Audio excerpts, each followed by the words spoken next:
Irmãos, fazia tempo que eu queria iniciar uma sequência de sermões, uma série, né? Como a gente chama, faz tempo que eu não utilizava, preparava uma assim.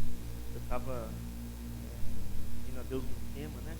E aí veio ao meu coração para a gente trabalhar sobre as bem-aventuranças.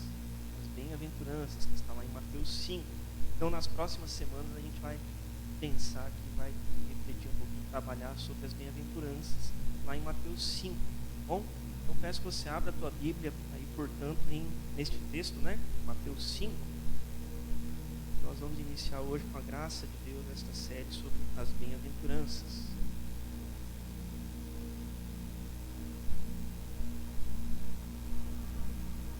As bem-aventuranças.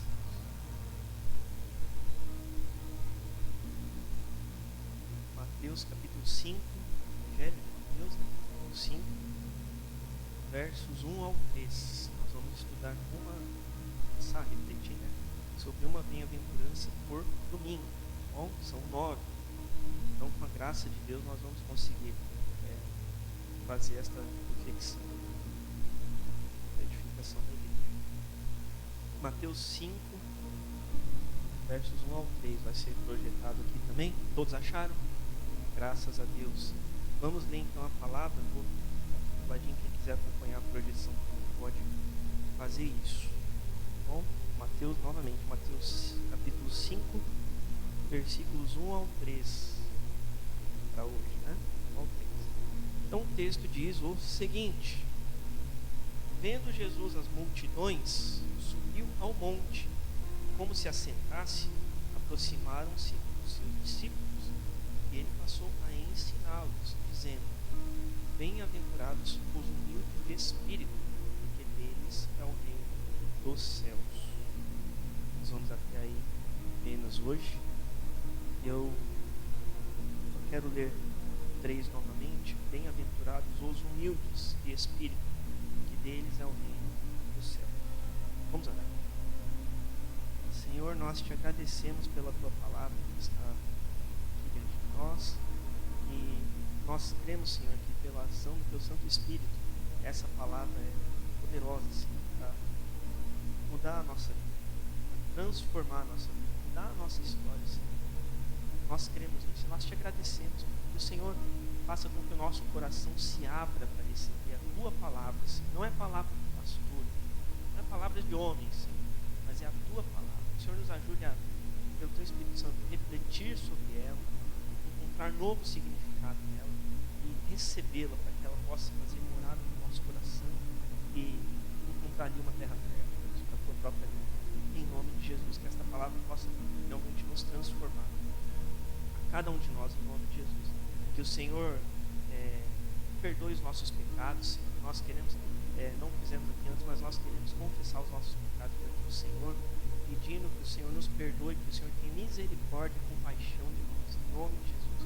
Nos lava com o sangue de Cristo, Pai, limpando a nossa vida, de cada um de nós aqui, de todo pecado, Senhor. Em nome de Jesus, nos cobre com o sangue de Jesus agora, em nome de Jesus pedimos. E eu peço, Senhor, pela minha vida também, que o Senhor me ajude, que o Senhor me capacite. Se o Senhor não estiver comigo aqui agora, eu não posso fazer nada, Senhor. Então que o Senhor me ajude, que o Senhor me capacite à minha mente, ao meu intelecto, para poder compartilhar esta palavra, Senhor, com os meus irmãos. Em nome de Jesus, eu dependo de Ti, então me ajude a mim. E fala com cada um de nós, da forma como cada um precisa ouvir. Em nome de Jesus. Amém. Graças a Deus. Muito bem. Então, iniciamos hoje, com a graça de Deus, a série, parte 1 da série sobre as bem-aventuranças. Tá? E em cada característica que ele dá aqui, ele diz bem-aventurado, aí tal. Vai explicando até o verso 12, vai esse trecho que a gente vai estudando, né? E bem-aventurado significa abençoado, ou ainda feliz, né? Talvez alguém tenha alguma versão aí que esteja dizendo felizes são os humildes de espírito, os pobres de espírito, né? Porque bem-aventurado é justamente isso, é alguém abençoado, é alguém feliz. Ou, na verdade, se a gente for colocar de uma outra maneira, é alguém abençoado por Deus como consequência, ele é feliz. Ele pode desfrutar das bênçãos de Deus, de relacionamento com Jesus. Tá? Então, ele começa, aqui começa, na verdade, o Sermão do Monte, né? O sermão, acredito que um dos mais importantes, se não o mais importante de Jesus, né? Vai do 5 ao 7. Mas ele começa o Sermão do Monte dizendo isso. Primeira afirmativa do Senhor Jesus, afirmando que bem-aventurados, felizes, né? Abençoados são os humildes de espírito, porque eles são reino dos céus. Então, abençoados e felizes são estes, os humildes, os não orgulhosos, né? Os não orgulhosos, os não soberbos, os não vaidosos, estes são felizes, estes são bem-aventurados, né? Os humildes. Né? E humildade, segundo a definição do dicionário, ela coloca lá, é uma modéstia, simplicidade, uma consciência da própria limitação, das próprias limitações individuais. Né? Isso é humildade. Né? Ele pode ter um sentido assim, aqui eu quero só fazer uma parte desse texto, porque algumas versões dizem bem-aventurados os pobres de espírito. Talvez alguém tenha aí na sua Bíblia, os pobres de espírito. Né? Na minha aqui fala os humildes de espírito. Esse pobres de espírito, em outro sentido do texto, ele pode ser pobre materialmente falando, tá? Mas nós não vamos entrar neste ênfase, não vamos dar ênfase, eu quero dar ênfase aqui para a questão da humildade, da simplicidade, de caráter, né? Caráter espiritual mesmo, tá bom? Só para deixar esse parênteses, esse registro. Então, vocês estão comigo? Graças a Deus. Então, o humilde, o portador, possuidor, né, da humildade, é aquele que sabe quem realmente ele é. Ele sabe quem é. No sentido de que reconhece até onde vão suas capacidades, sua limitação. Né? Ele sabe quem ele é. Ele sabe até onde ele pode fazer e ele sabe a partir de onde ele precisa de ajuda. Né? Ele precisa de auxílio. Né? Então, eu listei algumas características aqui dentro disso e eu queria compartilhar com vocês aqui. Humildade é, então, reconhecer que não se faz nada sozinho e se precisa de ajuda. Humildade é não se gabar de si mesmo. Humildade é reconhecer o próprio pecado antes de apontar o dedo. Humildade é sempre estar disposto a aprender. Humildade é servir ao próximo com sinceridade. Humildade é ouvir mais, falar menos. Humildade é pedir perdão. Se humilhar, né? Pedir perdão para o nosso próximo. Humildade é não se achar superior aos outros. Por mais que em algumas situações a gente saiba que tenha mais conhecimento ou capacidade que o outro. A humildade está nisso, em não se considerar superior ao outro. Humildade é se submeter a Deus. Temos algumas coisas para a gente pensar, né, sobre o que é humildade de forma prática. Né? E tem alguns textos na palavra, vários na verdade, sobre humildade. Eu separei alguns aqui. Eu peço que você me acompanhe na palavra, por favor. Vamos lá em Romanos capítulo 12. Romanos 12.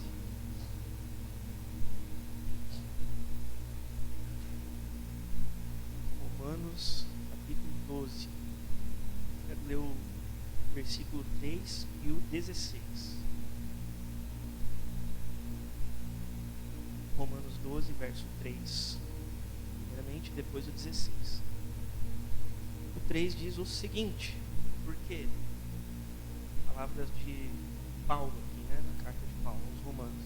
Porque pela graça que me foi dada, digo a cada um dentre vós que não pense de si mesmo, além do que convém.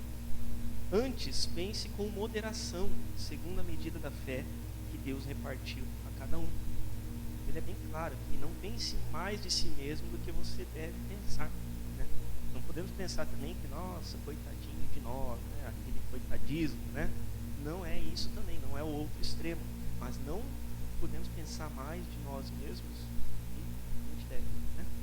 E o 16 diz o seguinte, ali em Romanos 12 também, verso 16: tende o mesmo sentimento uns para com os outros, em lugar de seres orgulhosos. Condescendei com o que é humilde, não sejais sábios com os vossos próprios olhos. Então, ele é muito claro quando ele fala para nós não pensarmos mais do que nós mesmos, do que devemos, né? Ali eu li Romanos 12, versos 3 e o 16, tá bom?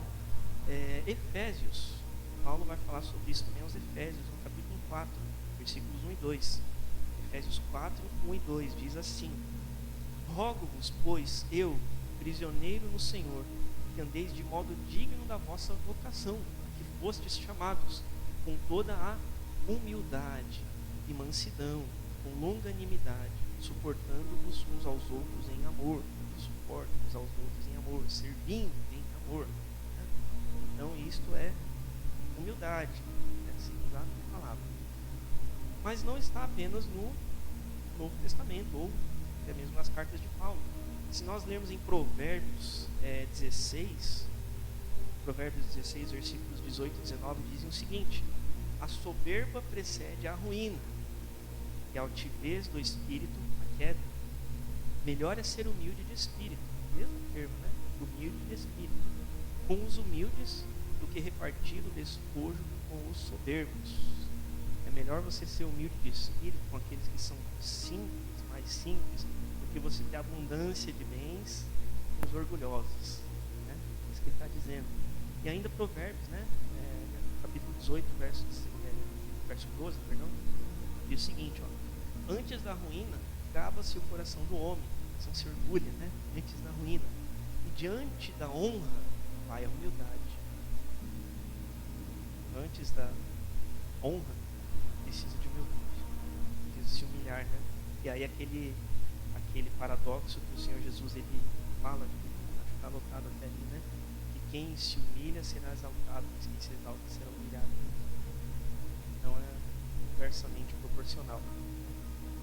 Lucas capítulo 14, verso 11, acho que até esse texto justamente, palavras de Jesus: pois todo que se exalta será humilhado, que se humilha será exaltado. Palavras do Senhor a respeito de humildade, de simplicidade. E por fim, Salmo 100, o último texto aqui que eu quero citar, Salmo 138, verso 6. O seguinte: veja que em vários pontos da palavra, eu só separei alguns aqui, mas em vários pontos a palavra fala sobre a humildade, né? Salmo 138, verso 6. O Senhor é excelso, contudo atenta para os humildes. Que lindo isso, né? O Senhor ele está na sua majestade nos altos céus, mas ele olha para os humildes, né? Mas o texto ainda fala, né? Os soberbos ele os conhece de longe. Os orgulhosos, os vaidosos, os não humildes, né? Ele vê de longe quem são, porque nada está oculto ao nosso Deus. Então, alguns registros do que quer dizer humildade segundo a palavra, né? Deixa eu voltar aqui para Mateus 5, das minhas lembranças. Bem-aventurados os humildes de espírito. E a gente falando disso, de simplicidade, de modéstia, de saber quem é, de não pensar de si mesmo mais do que vivemos, né? Nós mesmos, né? Vamos pensar o seguinte, ó: quer maior exemplo de humildade que o do próprio Senhor Jesus? Porque o Senhor Jesus, sendo Deus, ele deixou Deus Filho, né? Ele deixou a sua glória no céu, sua majestade, para se rebaixar a um estado humano, rebaixar, estar aqui em carne e osso, esse corpo corruptível que nós temos. Ele não se corrompeu, mas ele se submeteu, se humilhou a se encontrar no nosso estado de matéria, né? Alguém que, como foi falado ali, que podia pedir 12 legiões de anjos viessem servi-lo, se submeteu, se humilhou a se encontrar num estado de carne e osso. Maior humildade do que essa não existe. E você não precisa abrir, mas veja que Mateus 11:29, o Senhor Jesus, texto bem conhecido, o Senhor Jesus fala o seguinte: tomai sobre vós o meu jugo e aprendei de mim, porque sou manso e humilde de coração, e achareis descanso para a vossa alma. Então veja, ele fala acerca dele mesmo, que ele é humilde e manso, né? Manso e humilde de coração, né? Então ele, sendo o próprio Deus encarnado, como eu disse aqui, se colocou em posição de humildade, tá? Ele precisava? Claro que não. Claro que não. Para nos ensinar, para nos dar o exemplo. Foi um contexto pedagógico, de ensino. Então, se ele próprio fez, nós certamente devemos fazer o mesmo. Queremos ser semelhantes a Jesus, né? Não apenas no poder, né? Na unção, mas na humildade também. Na humildade também. Precisamos. E nas bem-aventuranças, o Senhor Jesus afirma que bem-aventurados são os humildes de espírito, né? Mateus 5. Porque o quê? Deles é o reino dos céus. Deles é o reino dos céus, dos humildes. Ou seja, os humildes, eles desfrutam do reinado de Cristo na sua vida. Desfrutam das bênçãos de Cristo. Desfrutam do Evangelho, da mensagem central do Evangelho de forma prática. Porque o Evangelho fala sobre isso, né? A primeira pregação de Jesus e de João Batista também: arrependei-vos porque é chegado o reino dos céus. A mensagem do Evangelho é sobre isso, sobre a nossa esperança de salvação em Jesus. Então, o reino dos céus, ele tem figura central na mensagem do Evangelho. E os humildes de espírito são esses possuidores, conforme esta palavra. São os possuidores, são aqueles que herdam o reino dos céus, né? Desfrutam do Evangelho de forma prática, desfrutam da presença de Jesus de forma prática, desfrutam das bênçãos decorrentes disso, do reinado de Cristo na sua vida. Então, eu gosto sempre de pensar isso, a gente lê uma afirmativa na palavra, uma verdade na palavra, e pensar o oposto também, né? Se dos humildes de espírito é o reino dos céus, o contrário também é verdadeiro. Quer dizer, os orgulhosos não têm parte, os vaidosos, os soberbos. Então, quem é orgulhoso, quem não possui essa humildade de espírito, quem mantém o seu espírito interior ocupado com verdades, coisas que se mostram falsamente ricas, esse então ele não pode no sentido que não consegue receber o Evangelho e desfrutar do reino dos céus, desfrutar da esperança da vida eterna. Ele não consegue porque a soberba está ocupando o coração, o espírito, e não tem lugar para a humildade de espírito que o Evangelho gera na gente. O orgulho não permite, o orgulho ocupa todos os espaços, né?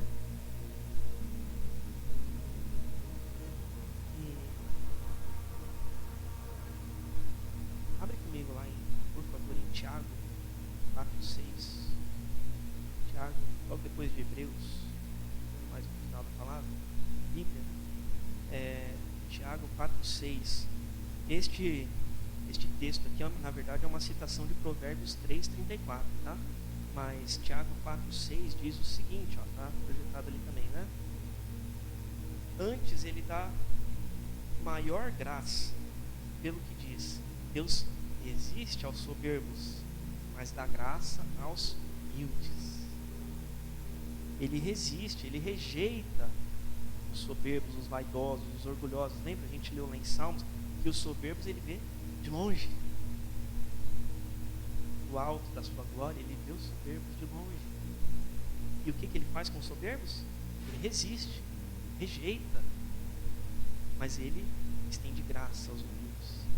Veja a importância da humildade, né? Veja a importância dessa bem-aventurança. E a não humildade, né, no caso o orgulho, a soberba, a vaidade, ela pode ter algumas fontes na nossa vida. algumas fontes no nosso coração, e algumas talvez até surpreendam a nós. Talvez uma fonte de orgulho, falta no sentido de falta de humildade, oposição à humildade. Uma fonte de orgulho e não humildade pode ser finanças. Pode ser a sua conta bancária. Nossa, eu falo sua assim no sentido genérico, tá? Não falando de algo mais no sentido geral. Finanças. Uma fonte de orgulho na nossa vida pode ser o trabalho. Seu trabalho. Uma parente que trabalha em determinado local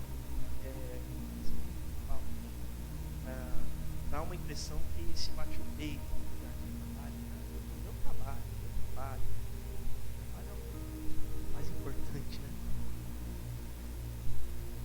Podem ser os bens materiais, o carro, a casa, enfim, investimentos, né? Podem ser títulos. Porque eu sou pastor, sou presbítero, né? Porque eu tenho faculdade, eu tenho graduação, tenho mestrado, doutorado, posso PhD e não sei o que mais, né? Podem ser títulos. Nossas fontes de orgulho que nos afastam dessa humildade de espírito. Podem ser pessoas.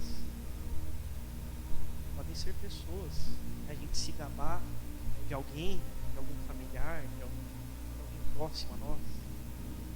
Pode ser a religião.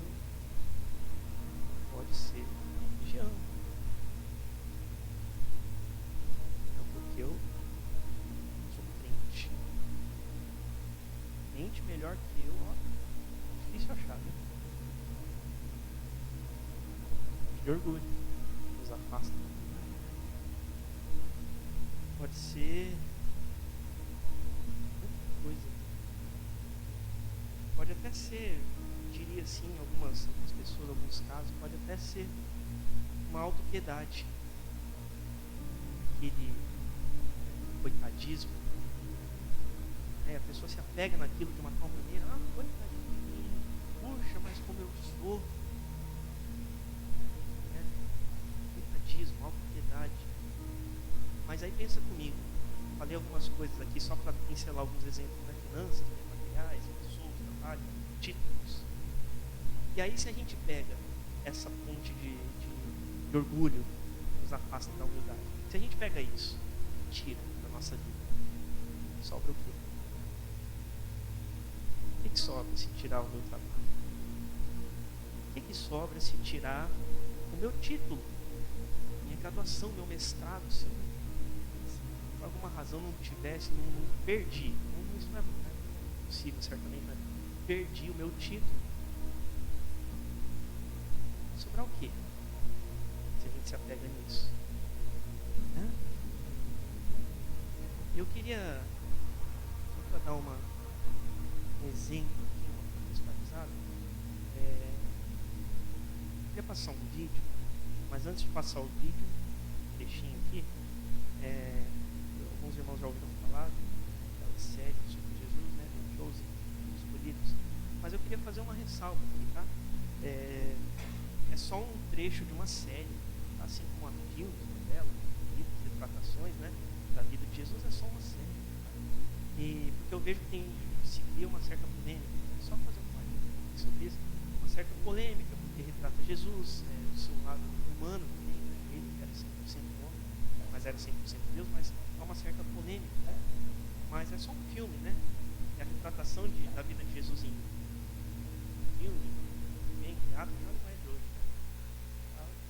Lá de 1898 foi o primeiro filme do cinema sobre Jesus, então não é algo novo, né? Mas isso jamais deve substituir a palavra.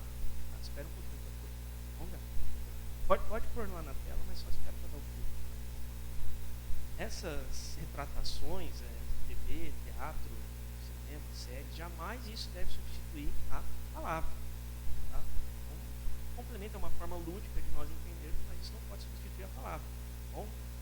Mas só para explicar aqui para os irmãos, para dar esse exemplo aqui, essa cena, ela é embasada em Mateus mesmo, Mateus 4, 23 e 24, que diz assim, ó: percorria Jesus toda a Galileia, ensinando nas sinagogas, pregando o evangelho do reino e curando toda sorte de doenças e enfermidades entre o povo. E a sua fama correu por toda a Síria. Trouxeram-lhe então todos os doentes, acometidos de várias enfermidades, tormentos, endemoniados, lunáticos e paralíticos, e ele os curou. Eu já peço para o Marcos, me ajuda aí, só fecha essa cortina, por favor, já para mim. Obrigado. Então, só para explicar para os irmãos, essa cena aqui, ela se passa na ocasião da festa dos tabernáculos. Pode apagar. É na festa dos tabernáculos. Então, Jesus ele estava atendendo as pessoas ali naquela ocasião, desde manhã cedo, sem parar, e os apóstolos, os discípulos, né, estavam ali durante o dia inteiro em que Jesus atendia, Jesus curava as pessoas, Jesus expulsava os demônios, e os discípulos eles se revezavam ali entre auxiliar Jesus naquele momento, no seu trabalho, e entre fazer os preparativos da festa, dos tabernáculos, né, conforme era a tradição deles. E ali na cena eles iniciam uma discussão sobre a importância da religião judaica na vida deles e sobre o sofrimento do povo judeu. É aquele momento, né, que eles esperavam o Messias como de fato um libertador, né, do povo. E eles discutem sobre isso, sobre como é importante ser judeu para eles e como é importante, como se tem aquele significado do sofrimento do povo. Né? Lembra que eu falei agora que às vezes até a autoridade, né, eu sou tal, pode ser uma fonte de orgulho. E eles estavam nesse contexto. E aí eles começam a confrontar um dos discípulos, Mateus, né, que era, como bem sabemos, um judeu cobrador de impostos. Mateus era cobrador de impostos.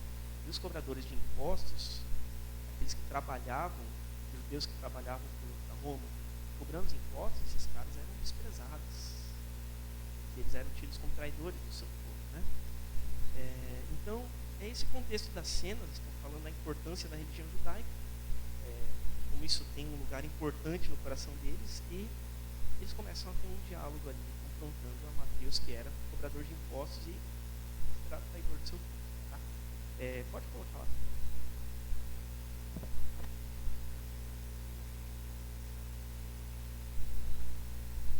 De amar ser judeu. E eu aprendi a amar seguir a lei, mas pode ser exaustivo. Seguir a lei ou ser judeu? Eu aprendi a amar ser judeu.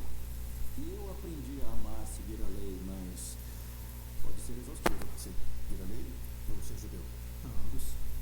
Sempre foi. Mesmo antes da ocupação. Sim, mas já não estamos acostumados a essa altura. Não nos tornou mais fortes? Não entendo, para ser honesto. Eu não sei por que Deus permitiu a ocupação. Vou ter que perguntar a ele sobre isso. Por que permitiram que acontecesse por tanto tempo? É difícil se sentir o povo escolhido. Eu já passei por isso. Mas tudo vai valer a pena agora, não é? A espera acabou.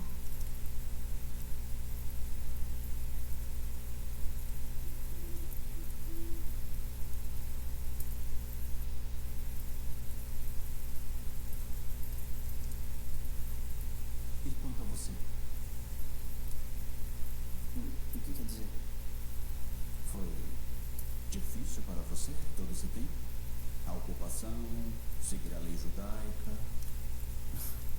A minha vida não foi fácil. Não foi? O que foi mais doloroso para você? Escapar da perseguição romana trabalhando para eles ou escapar da sua culpa com todo o dinheiro? E agora você está aprendendo sobre a Torá e quer seguir a lei? Por que agora, de repente? Por que não todas as outras vezes que teve a chance? Não, João, eu quero saber. A Maria teve um trauma horrível. Ela não escolheu tudo o que aconteceu com ela. Qual é a sua desculpa?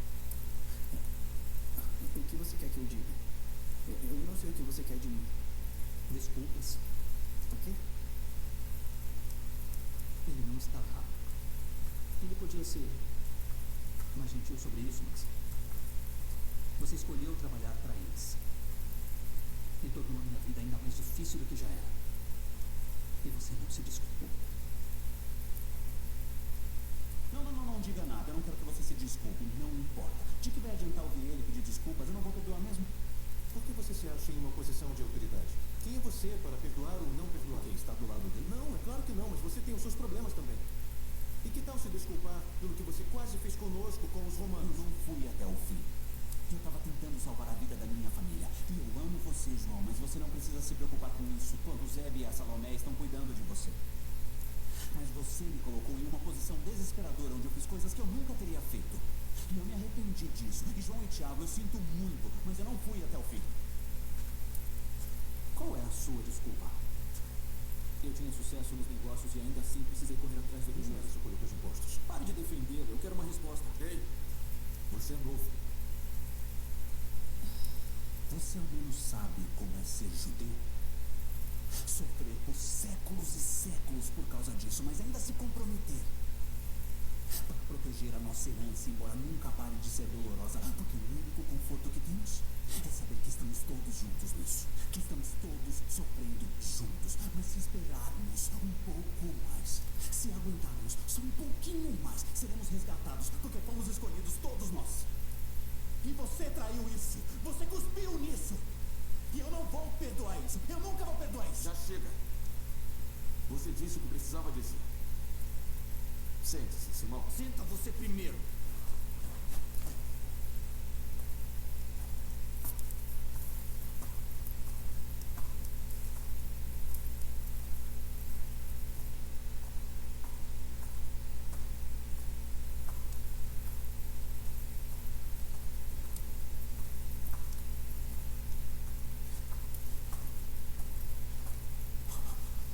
Boa noite.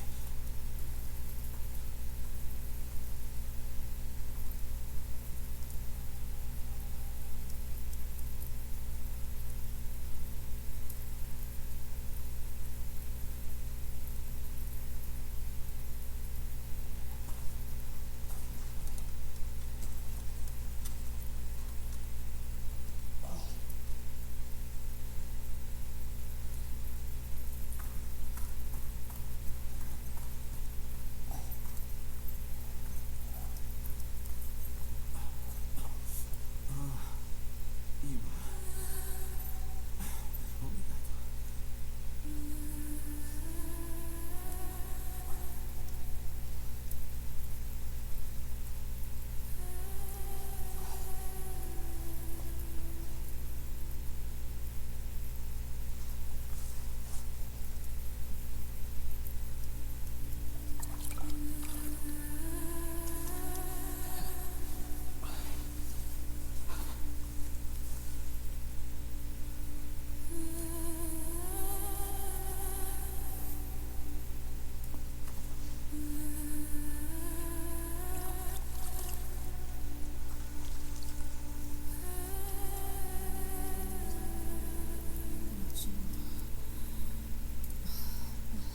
Não precisa. Estou com sangue nas mãos. Mais um. Eu estou terrível. Certo? Certo. O que eu faria sem a senhora? Agora eu vou dormir. Certo. Eu estou tão cansado.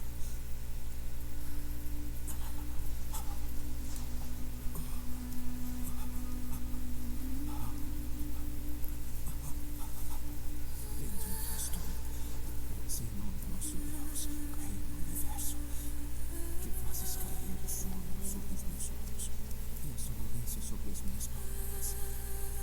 Seja a tua vontade, Senhor meu Deus, e Deus de meus antepassados,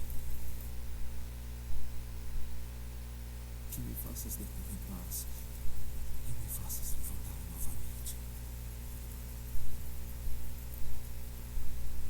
Sente aqui comigo. Peço desculpa para os irmãos, eu tentei dar uma clareada o máximo que eu pude. Tá bom? E enxergar, mas. Pode cortar.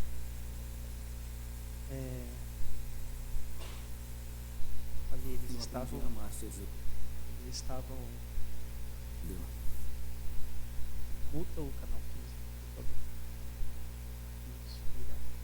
Eles estavam se vangloriando sobre seguir sobre a lei judaica, né? Como era importante ser judeu e como nós sofremos, né? De fato houve sofrimento, como nós sofremos, né? Mas você, fulano de tal, você foi o traidor, né? E enquanto isso Jesus estava lá trabalhando, Jesus estava lá libertando os oprimidos do diabo, enquanto eles estavam cultivando no coração deles a importância de ser judeu, a importância de seguir a lei, né? Essa era a fonte de orgulho deles, né? Seguir a lei, seguir a lei. Enquanto isso, o Senhor Jesus, ele se humilha, literalmente suja as mãos de sangue para curar aqueles leprosos, curar aquelas pessoas. E enquanto outros estão se vangloriando, os servos estão se vangloriando da sua própria vida, do seu próprio coração. E o único que podia se vangloriar de algo, esse foi o que escolheu ser humilde e servir. O único que podia se vangloriar serviu. Os demais preferiram se envaidecer em si mesmos. Não sei se deu para observar bem, eu falei, eu tenho que clarear o máximo possível a imagem, mas no final ali, quando Jesus chega, né, todo cansado, eles ficam observando Jesus todo suado, todo sujo.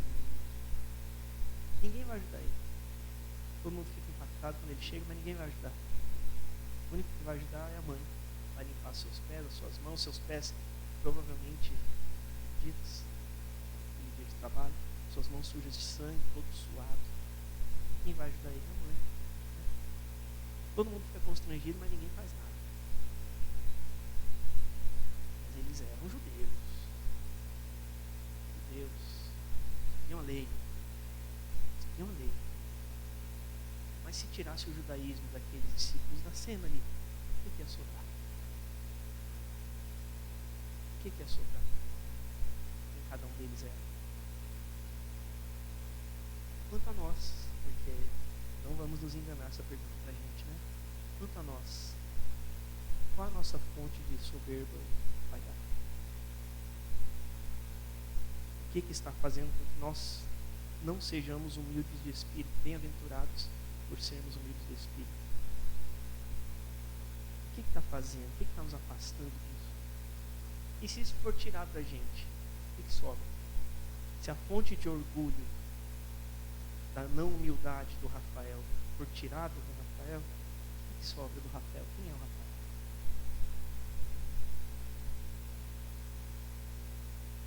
E mais ainda, bem-aventurados os humildes de espírito, porque deles é o reino dos céus. Isso pode ser dito ao nosso respeito? Isso pode ser dito ao meu respeito, ao teu respeito? Nós somos bem-aventurados como humildes de espírito? Deus tem misericórdia de nós, de mim e de você. Nos faça estes bem-aventurados, humildes de espíritos, para que a gente possa todos os dias ter a certeza de que nós temos a garantia do reino dos céus. Amém? Amém. Vamos orar. Senhor, nós somos gratos a Ti pela Tua palavra, Senhor, porque cremos que pela ação do Teu Espírito Santo, ela fala ao coração de cada um de nós, de alguma maneira, Senhor, nesta manhã. Eu Te glorifico por isso, Senhor. Muito obrigado. Que o Senhor possa, de fato, nos fazer todos os dias, Deus, estes que são felizes, estes que são bem-aventurados por serem humildes de espírito. Que o Senhor nos faça, nos transforme a sermos desta maneira, para que possamos de fato desfrutar da certeza de que recebemos por herança o reino dos céus. Porque a palavra é clara que ela fala: felizes os humildes de espírito, deles é o reino dos céus. Nós queremos ser estes. Nós queremos ser estes que não se envaidecem, mas que não pensam não pense de si mesmos mais do que se deve, Senhor. Nós precisamos saber quem nós somos no Senhor. Mas nós não devemos pensar de nós mais do que se deve, Senhor. Nos ajuda a mensurar isso para a tua própria glória, Senhor. Para que nós possamos, de fato, desfrutar da esperança da mensagem do Evangelho todos os dias, para a tua glória. Em nome de Jesus. Amém. Amém. Graças a Deus. Deus abençoe os irmãos.